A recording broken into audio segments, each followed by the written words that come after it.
জুলাই জাতীয় সনদ স্বাক্ষরিত হয়েছে, যার মধ্যে দিয়ে একটি রাজনৈতিক সমঝোতা হয়েছে। এটা একটি রাজনৈতিক সমঝোতার দলিল, তা অক্ষরে অক্ষরে পালন করা হবে। শক্তিশালী গণতন্ত্রের ভিত্তি রচনা শুরু হয়েছে। গণতান্ত্রিক যাত্রা অব্যাহত থাকবে ইনশাআল্লাহ।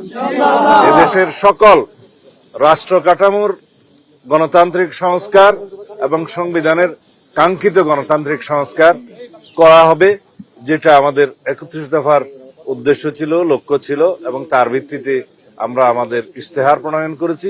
ইতিমধ্যে জুলাই জাতীয় সনদ স্বাক্ষরিত হয়েছে, যার মধ্যে দিয়ে একটি রাজনৈতিক সমঝোতা হয়েছে। এটা একটি রাজনৈতিক সমঝোতার দলিল, তা অক্ষরে অক্ষরে পালন করা হবে। আমরা আশা করছি বাংলাদেশের এই জাতীয় সংসদ স্বাধীনতার পরে সবচাইতে বেশি আইন প্রণয়নকারী জাতীয় সংসদ হবে এবং সংবিধান সংশোধন করবে জন আকাঙ্ক্ষার ভিত্তিতে।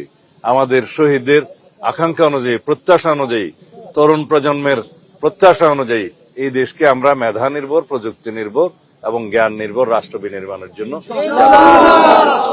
আমরা সমগ্র দেশবাসীর সহযোগিতা চাই, গণমাধ্যমের সহযোগিতা চাই, সমাজের, রাষ্ট্রের সকল স্তরের যে যেখানে আছেন, সমাজের যারা দায়িত্ব পালন করছেন, রাষ্ট্রের বিভিন্ন স্তরে দায়িত্ব পালন করছেন, সকলের সহযোগিতা চাই একটি শক্তিশালী সাম্যের ভিত্তিতে মানবিক মর্যাদার এবং সুশাসন প্রতিষ্ঠার।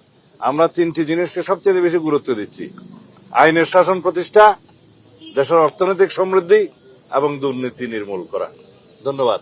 আমরা আশা করছি আজকে বিকেলের মধ্যে নির্বাচন কমিশন আনুষ্ঠানিকভাবে গেজেট নোটিফিকেশনের মাধ্যমে ফলাফল ঘোষণা করবেন এবং তারপর থেকে ক্ষণগণনা শুরু হবে সংসদ সদস্যদের শপথ নেয়ার বিষয়টি।